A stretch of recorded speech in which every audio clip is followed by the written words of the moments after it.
Donovan Steele stood at the floor-to-ceiling window of his corner office. On the 45th floor, adjusting the knot of his charcoal silk tie with practiced precision, the late afternoon sun caught the facets of his Patek Philippe Nautilus, throwing tiny prisms across the obsidian surface of the glass. 45 stories below, Manhattan stretched out in its familiar, intoxicating grid, yellow cabs, weaving like blood cells through arteries of steel and concrete. The East River glinting silver in the distance. This was his kingdom, and he had spent 2 decades conquering it. Senior Vice President at Steele & Associates Capital. The title still gave him a quiet rush, even after all these years. He hadn't inherited the name on the door. He had built it, brick by bloody brick, deal by deal. Late-night negotiation by late-night negotiation. Competitors whispered that he had no conscience. Donovan took it as a compliment. Conscience was a luxury for people who couldn't afford power. His suit, bespoke from Huntsman on Savile Row via their New York representative, was cut so sharply it seemed to slice the air when he moved. The midnight blue Rolls-Royce Ghost waited in the private garage below, engine already idling. Everything in Donovan's life was deliberate, curated, controlled. Nothing happened by accident, except perhaps tonight. A soft knock sounded on the heavy mahogany door. "Come in," he said without turning. The door opened and closed with a whisper. He smelled her before he saw her, jasmine, vanilla, and that expensive oud-based perfume he had bought her in Paris last spring. Skylar Hayes, 26, junior analyst in M&A, whiskey-colored eyes, honey-blonde waves that fell just past her shoulders, and a body that made expensive dresses look criminal. She didn't speak immediately. She never did when she first entered his office. She liked to let the moment breathe. Let him feel her presence like a current in still water. Donovan turned slowly. Skylar leaned against the edge of his desk, arms crossed lightly under her chest, pushing the silk of her blouse just enough to remind him why he had noticed her in the first place. A playful half-smile curved her lips. "All set for this weekend, boss?" The last word came out low, teasing. He crossed the room in 4 measured strides and stopped inches from her. One hand found her waist, the other tilted her chin up so their eyes met. "Everything is arranged," he said, voice velvet over steel. "Presidential suite at the St. George Royal, chilled, 2008. Dom Perignon waiting on arrival. Private chef's table dinner tomorrow night. And 48 hours, where the only thing you have to do is enjoy yourself." Her eyes widened, genuine delight mixed with the calculated awe she knew he loved to see. "The St. George Royal?" she breathed. "Donovan, people wait years for cancellations there. How did you—" He pressed a finger to her lips. "The Steele name still opens doors, darling. One call to the concierge. Mentioned. We might be interested in a long-term corporate account for client entertainment." They practically rolled out the red carpet themselves. She laughed softly, the sound like champagne bubbles. "You're unbelievable." "I know." He kissed her then, deep, possessive, tasting the thrill of secrecy on her tongue. When he pulled back, her cheeks were flushed and her breathing uneven. "And Genevieve?" Skylar asked, the question quieter now, a faint shadow crossing her face. Donovan made a dismissive gesture, as though swatting away a fly. "She thinks I'm on a red-eye to Zurich tonight. Emergency meeting with a Swiss private bank, unreachable until Monday afternoon. She's probably already planning the seating chart for next month's charity gala or arguing with the florist about peonies versus garden roses. Her world is small, predictable, safe." He said it with absolute certainty because he believed it completely. For 15 years, Genevieve had been the ideal corporate wife, elegant, discreet, from what used to be good family money, Vaughn, old New York lineage. The kind that came with summer houses in the Hamptons and winter, estates in Palm Beach before the family fortune quietly eroded over 3 generations. Donovan had always privately categorized her as old money, new poverty, beautiful packaging around a faded inheritance. She ran the Upper East Side penthouse like a Swiss watch, silent, flawless, never running fast or slow. She hosted dinners where senators and hedge fund titans ate off gold-rimmed plates and complimented the wine. She never asked where he'd been at 2 a.m. She never checked his phone. She reminded him to take his blood pressure medication and packed his suitcase with military precision whenever he traveled. He had long ago decided she was content, grateful even. He gave her everything: the 22-room apartment overlooking Central Park, the Black American Express with no limit, the private schools for the children, the driver, the housekeeper, the personal trainer. In return, she gave him stability, social cover, and zero drama. It was a perfect transaction. Until Skylar. Skylar was 21 years younger, hungry, electric. She looked at him like he was a god who had deigned to walk among mortals. Genevieve's admiration had always been quiet, polite, almost dutiful. Skylar's was loud, greedy, intoxicating. She wanted his stories of billion-dollar deals, his casual name-dropping of cabinet secretaries, the way waiters straightened when he entered a room. She fed the part of him that still craved worship. And so he had planned this weekend, not just any weekend, a coronation of his own invincibility. He would take his mistress to the single most exclusive hotel in New York, the St. George Royal, a Beaux-Arts palace built in 1912 that had hosted presidents, royalty, and every titan of industry worth knowing. The presidential suite cost north of $35,000 a night. Most people couldn't buy it for love or money on short notice. Donovan had bought it with one phone call. The arrogance of the act was half the pleasure. He imagined Genevieve at home right now, folding his shirts with that calm, efficient grace she had perfected, placing his cufflinks in their velvet tray, slipping his leather dop kit into the side pocket of the Rimowa suitcase, reminding him again about the blood pressure pills. The irony tasted sweet. He glanced at his watch. 6:42 p.m. "We should go," he said. "Car's waiting." Skylar slid her arms around his neck, pressing herself against him one last time. "I can't believe this is really happening." "Believe it," he murmured against her ear. "This is just the beginning." They left the office together, careful to take separate elevators down to the garage. Appearances still mattered, at least until Monday. The Rolls purred through midtown traffic like a shark through deep water. Skylar sat beside him, legs crossed, scrolling through her phone, occasionally glancing up at him with that look that made his blood run hotter. He rested one hand on her thigh, feeling the silk of her dress slide under his palm. Outside, the city blurred past. Neon signs, doormen whistling for cabs, women in evening dresses stepping out of black SUVs. Donovan felt untouchable. He had told the driver, "St. George Royal, take the Park Avenue route." The driver had nodded without comment. Donovan leaned back, closed his eyes for a moment, and allowed himself to visualize the weekend ahead.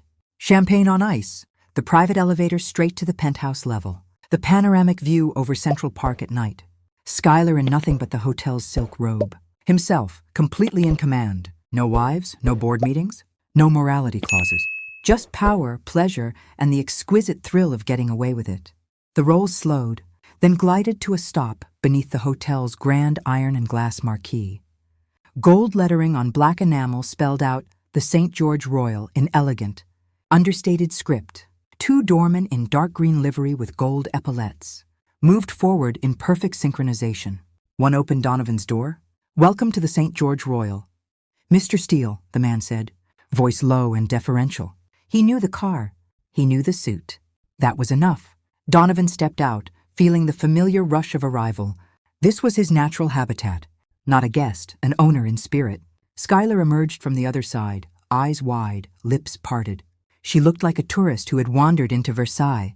Donovan found it charming in a condescending way. He offered her his arm. "Chin up, darling," he murmured. "You belong here now." She straightened, squeezed his forearm, and matched his stride as they passed through the revolving brass doors. The lobby hit like a physical force, triple-height ceiling painted, with a vast, allegorical fresco, gods and goddesses reclining on clouds. A crystal chandelier the size of a small car, dripping light like liquid gold. Marble floors in black and white checkerboard, so highly polished they reflected every movement. The air smelled of tuberose, leather, and several centuries of quiet wealth. A string quartet played softly somewhere near the bar. Conversations were hushed. Glasses clinked like distant crystal bells. Donovan strode to the reception desk as though he owned the place. The woman behind the mahogany counter, elegant chignon, navy blazer with the hotel's silver crest, looked up and smiled with professional warmth that instantly deepened into recognition. "Good evening, Mr. Steele. Welcome to the St. George Royal." "Donovan Steele," he said, sliding his black Centurion card across the marble. "Presidential suite." "Of course, sir. We've been expecting you. Her fingers flew across the keyboard. A soft chime sounded. Everything is prepared. Your luggage is already en route to the suite. We've taken the liberty of chilling. A bottle of Dom Perignon 2008, vintage. Mr. Henderson, your dedicated butler, will meet you at the private elevator. Excellent. He turned to Skylar, who was staring upward at the chandelier. Phone half raised for a photo. He gently pressed her hand down. No pictures, love. It's unseemly. She flushed but nodded, slipping the phone into her clutch. The bellman, older, ramrod-straight posture, appeared at their side. If you'll follow me, Mr. Steele. They crossed the lobby, footsteps muffled on thick Aubusson rugs. Past potted palms the height of small trees. Past guests who nodded politely, recognizing money when they saw it. The private elevator was paneled in burled walnut with a velvet bench. A discreet brass plaque read, "Penthouse level, keycard access only." The bellman inserted the heavy gold-plated keycard. The doors closed with a soft sigh. "Welcome again, sir," the bellman said quietly. "The presidential suite occupies the entire top floor. Private elevator access ensures complete discretion." Donovan gave a small nod. Discretion was the entire point. The doors opened directly into a marble foyer. Double doors of dark mahogany stood ahead, each carved with subtle classical motifs. The bellman opened them with a flourish, and the suite revealed itself. It wasn't a room. It was a residence. Floor-to-ceiling windows wrapped three sides, offering an almost 270-degree view of Manhattan glittering below. Central Park was a dark rectangle studded with lamps. The Hudson shimmered in the distance. A grand piano stood in one corner, a bar of polished onyx and brass in another, furniture upholstered in cream silk, royal blue velvet, antique gold accents, fresh orchids everywhere, a faint scent of bergamot and sandalwood. Skylar gasped, let go of his arm, and spun slowly in the center of the room. "Donovan, this is bigger than my entire apartment building." He laughed, low, rich, satisfied. "This, darling, is how the top 1% lives." The bellman gave a brief, practiced tour. Formal dining room seating 12, private study with leather-bound books, master bedroom with four-poster canopy bed, his and hers marble bathrooms, sauna, steam room, jacuzzi tub positioned to overlook the park. When the tour ended, Donovan pressed several crisp hundreds into the man's hand. "Thank you, sir. Mr. Henderson will be up shortly. Enjoy your stay." The doors closed behind him. Silence settled. Thick, expensive silence. Donovan walked to the bar, opened the chilled bottle of Dom with a practiced twist, and poured 2 flutes. He handed one to Skylar, who had drifted to the window and stood staring out, mesmerized. "To the perfect weekend," he said, touching his glass to hers. "To us," she whispered, eyes shining. They drank. The champagne was cold, crisp, expensive. Donovan felt invincible. Everything had gone exactly according to plan. Every detail managed, every risk calculated. High above the city, behind soundproof walls and private key access, he was untouchable. He had successfully divided his life into clean compartments. The perfect wife in the perfect penthouse, the thrilling mistress in the perfect suite, the master pulling every string. He had no way of knowing, could not possibly imagine, that one of those strings, long ago dismissed as severed, was still attached, and it ran straight through the marble foundations of the building he was standing in. The first full day in the presidential suite unfolded like a dream scripted by someone with unlimited money and zero conscience. Donovan woke at 10:30, the kind of late hour he hadn't allowed himself in 15 years. Sunlight sliced through a narrow gap in the heavy silk draperies, painting a golden stripe across the Egyptian cotton sheets. Skylar was still asleep beside him, face half buried in the pillow. Honey blonde hair fanned out like spilled sunlight. Her breathing was slow and even, lips slightly parted. She looked younger in sleep, almost innocent. Almost. He slipped out of bed without waking her, bare feet silent on the heated marble floor. The suite was quiet except for the faint white noise of the city far below and the soft hum of the climate control system maintaining a perfect 22 degrees Celsius. He padded into the master bathroom, a sanctuary of Calacatta marble veined with gold, and turned on the steam shower. Jets hissed to life, filling the space with fragrant eucalyptus vapor. 10 minutes later he emerged, skin pink from the heat, muscles loose. A heated towel rack held a selection of robes, thick, plush, the color of fresh cream. He chose the largest one, slipped it on, and belted it loosely. As he wiped condensation from the full-length mirror, something caught his eye. On the left lapel of the robe, embroidered in fine silver thread no thicker than a whisper, were two intertwined letters, G and V. He frowned. GV. He traced the monogram with his fingertip. The stitching was impeccable, hand-done, not machine. Old-world craftsmanship, the kind of detail most people never noticed. He tried to place it. The hotel's founder, perhaps? Some long-dead industrialist whose initials had been branded onto every towel, robe and napkin? Or maybe the current owner's family crest. Hotels like this loved their heraldry. He shrugged it off. A monogram was just branding, nothing more. Back in the main living area, he opened the heavy drapes fully. The view hit him again, Central Park, a vast green sea below. The Metropolitan Museum, a pale limestone palace to the east. The skyline marching north like soldiers at attention. He felt a surge of possession. This view, this suite, this weekend, all of it was his to command. He picked up the house phone and dialed the butler. Mr. Henderson? Breakfast for two, please. Smoked salmon, truffle scrambled eggs, fresh berries, croissants, pain au chocolat, 2 pots of coffee, black for me, oat milk cappuccino for the lady, and a bottle of fresh orange juice. Of course, Mr. Steele, 15 minutes. While he waited, Donovan wandered the suite with new curiosity. In the daylight, the details stood out more sharply. The stationery on the mahogany writing desk was heavy cream stock, watermarked with the same GV monogram in the upper left corner. The leather-bound room service menu carried it embossed on the cover. Even the tiny silver sugar tongs on the bar cart bore the intertwined initials. A faint prickle of unease stirred in his gut. He picked up a sheet of stationery and held it to the light. The watermark was subtle but unmistakable. GV, GV, GV. The name Genevieve Vaughn floated unbidden into his mind. Genevieve Vaughn. GV. He laughed, a short, sharp bark that echoed off the high ceilings. Absurd. Completely absurd. Her family had once been wealthy, yes. Old New York money. The kind that built libraries and endowed museums before the Great Depression, and a string of bad investments, bled most of it dry. Her father, William Vaughn, had been a quiet, courtly man who spoke in measured sentences and always wore a pocket square. Donovan remembered him fondly enough, polite, harmless, the sort of father-in-law who never interfered.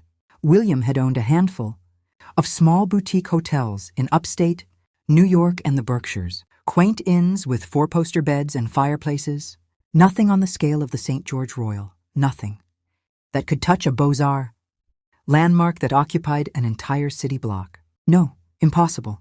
Coincidence. Hundreds of names started with G&V Grayson Ventures, Grand Victoria Holdings, Global Vista Properties. Any of them could own this place.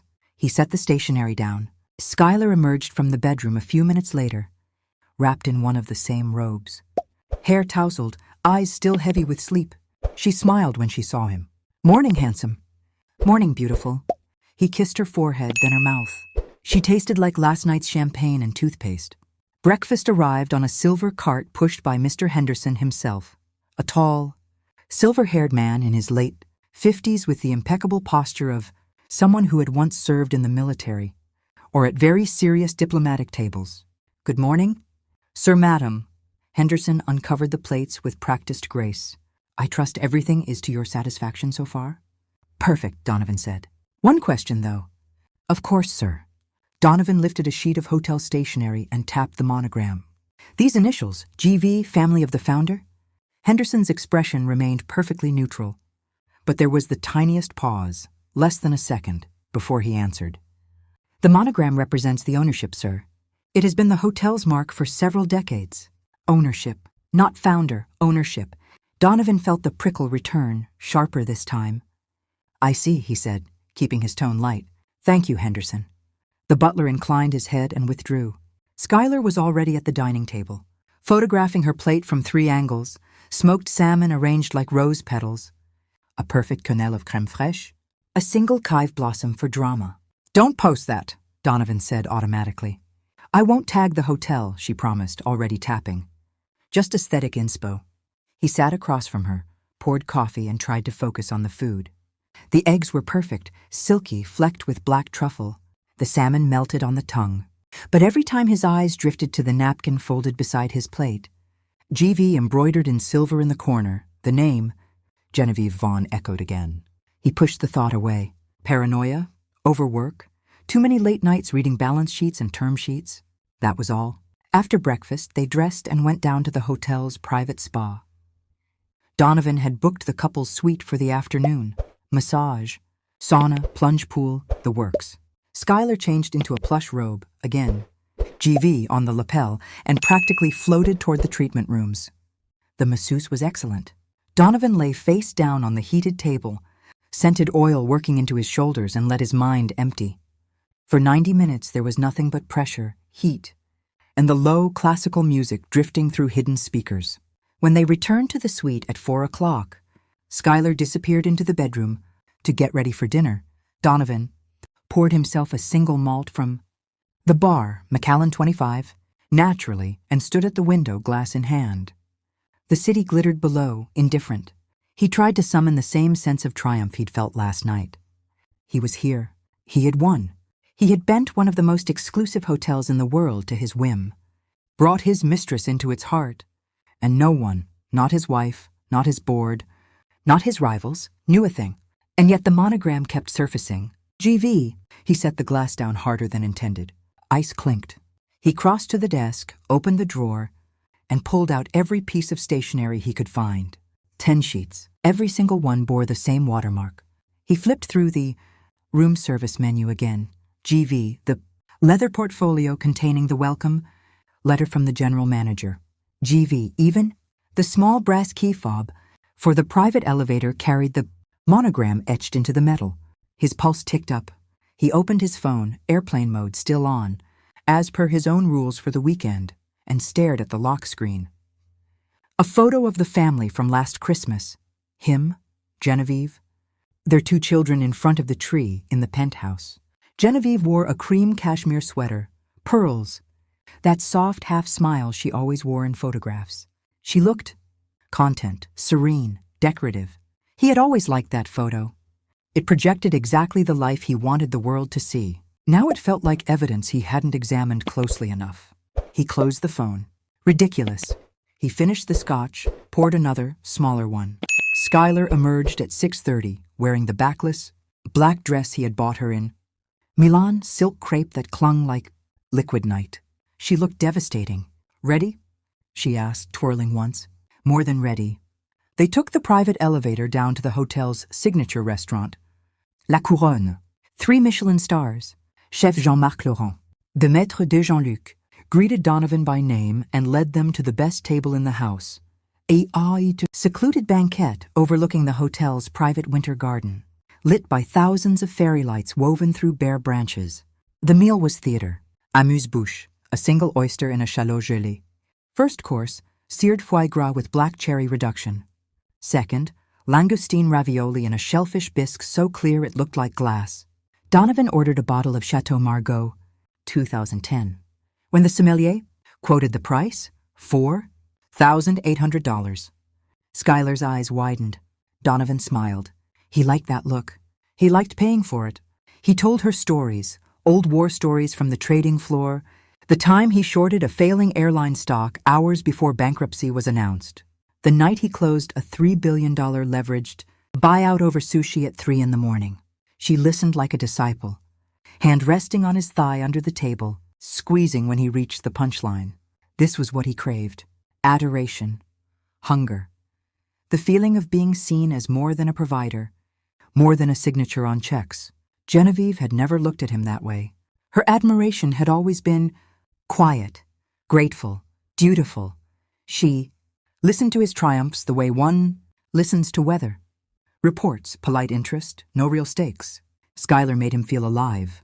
By the time dessert arrived, chocolate soufflé with gold leaf and Tahitian, vanilla ice cream, Donovan had almost succeeded in burying the unease. Almost. He raised his glass. To many more weekends like this. Skylar clinked hers against his. To us. They drank, and for a few perfect minutes, everything was exactly as he had planned. Then he noticed the monogram again, on the linen napkin in his lap, on the rim of the dessert plate, on the small silver spoon resting beside the soufflé. GV, everywhere. He set the spoon down. Skylar frowned. You okay? You've gone quiet. Fine, he said. Just thinking about Monday, markets. She accepted it. She always accepted his excuses. But the prickle had become a thorn. When they returned to the suite, Schuyler disappeared into the bathroom, to slip into something more comfortable. Donovan poured another drink and sat on the edge of the grand piano staring at the city. He tried to remember every conversation he'd ever had with William Vaughn.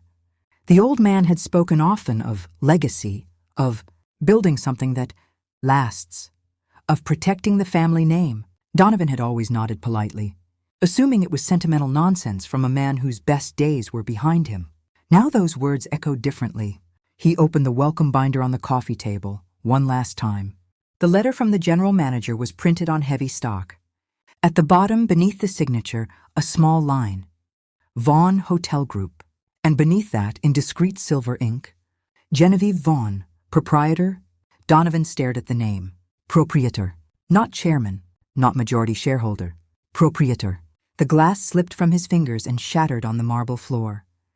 Schuyler called from the bathroom. Everything all right? He didn't answer. He couldn't, because the thorn had finally drawn blood, and the name it carried was his wife's.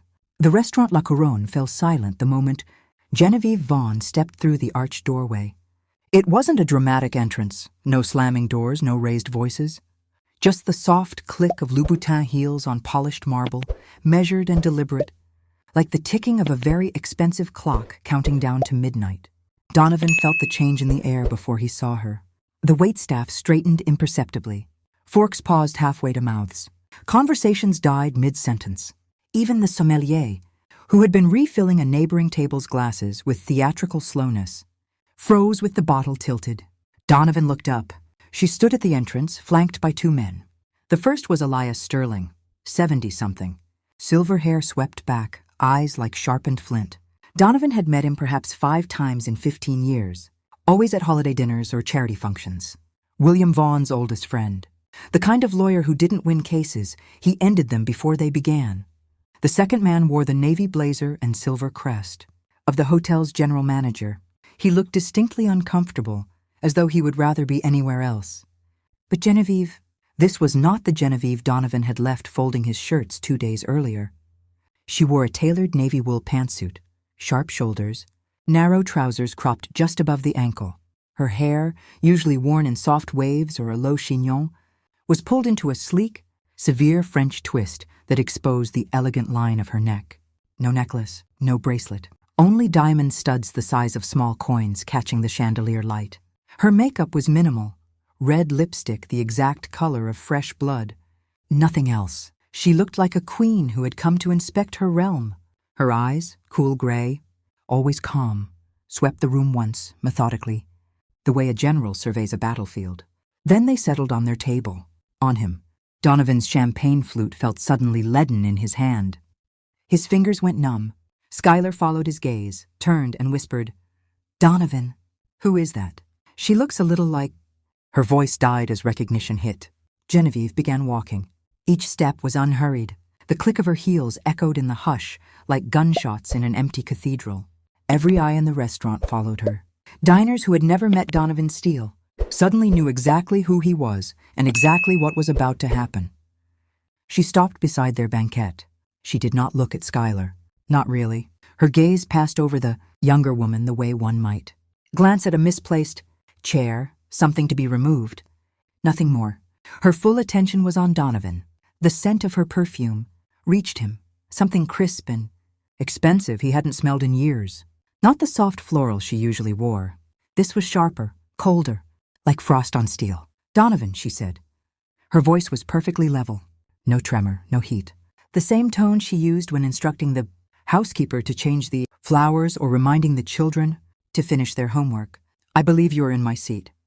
The line landed like a guillotine blade, clean, final, double-edged. Donovan opened his mouth. Nothing came out at first. "Genevieve." His voice cracked on the second syllable.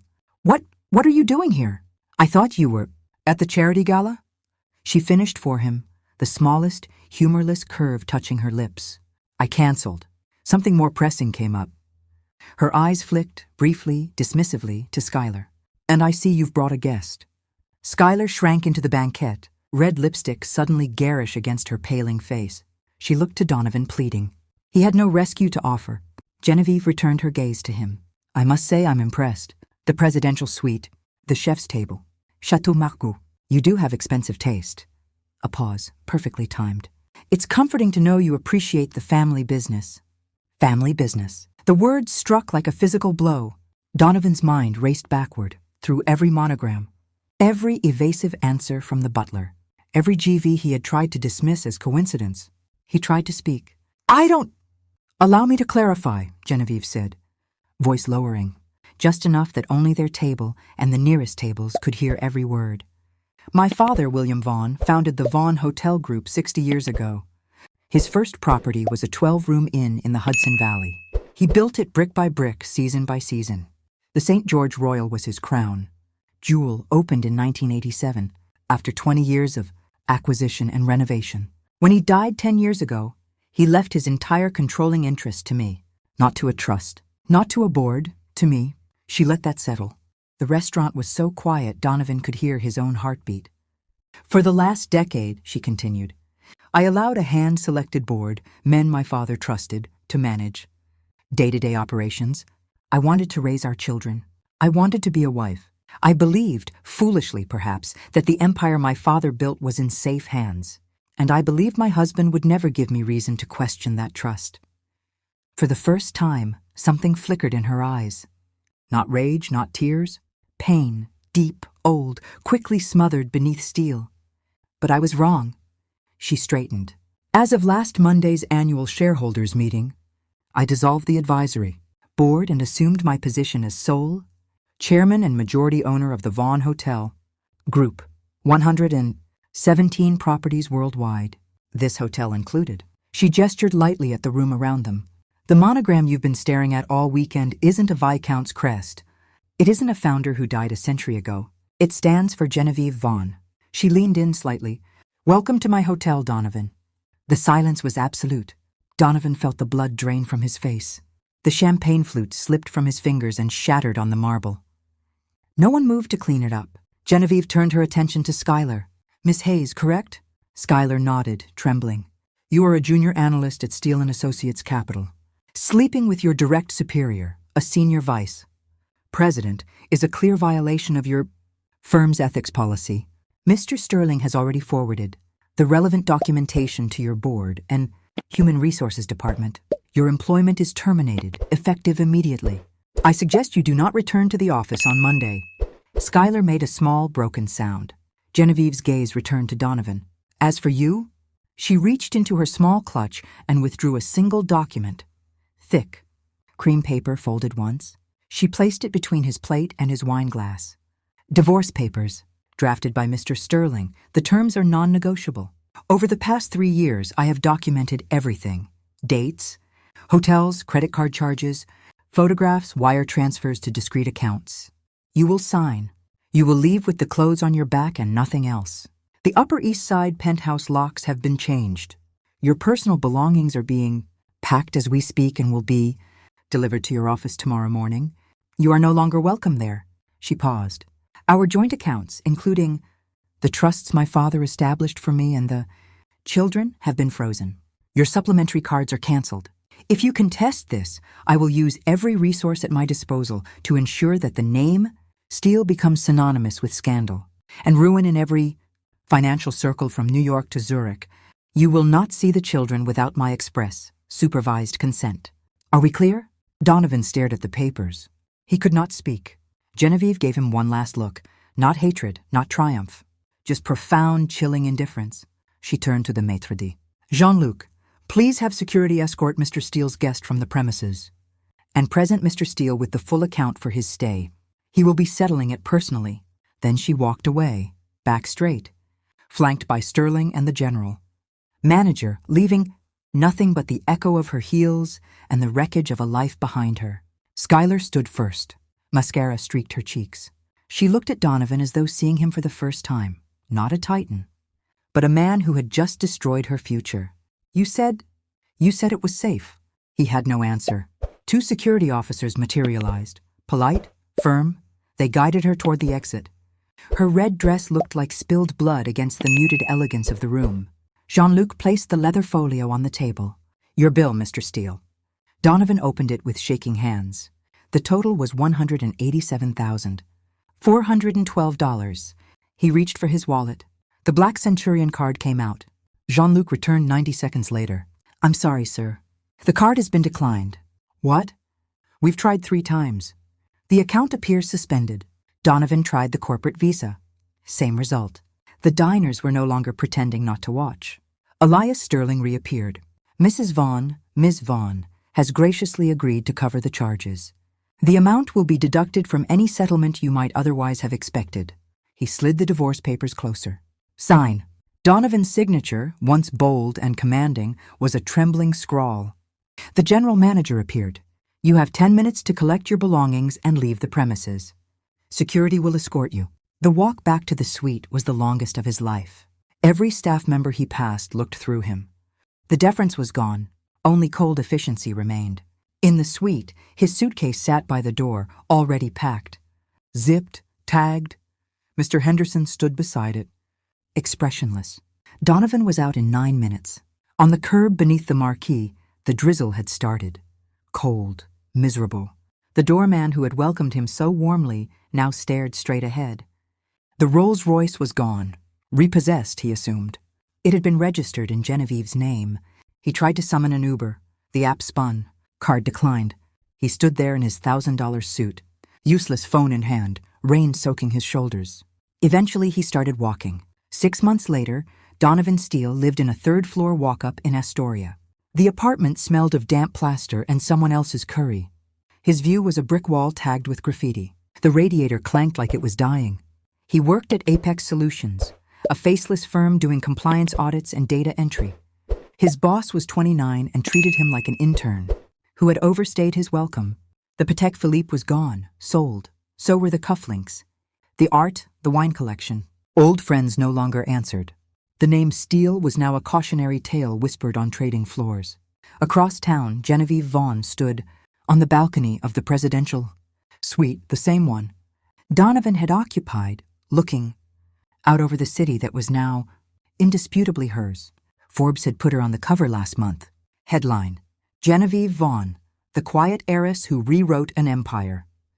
The article called the divorce amicable. She had laughed once, dry, private, then turned the page. She ran board meetings with quiet authority, launched the Vaughn Green Initiative, acquired 3 boutique chains in Europe, gave her children the mother they had never truly had before. She was not vengeful. She was finished, and in the silence of her penthouse, now warm with books, children's drawings, and real laughter, she finally understood what her father had meant by legacy. It wasn't marble and gold. It was the strength to wait, to watch, and when the moment came, to take back what had always been yours. Donovan had flown too close to a son he never realized was his wife. Now he lived in permanent twilight, and she, Genevieve Vaughn, had become the dawn.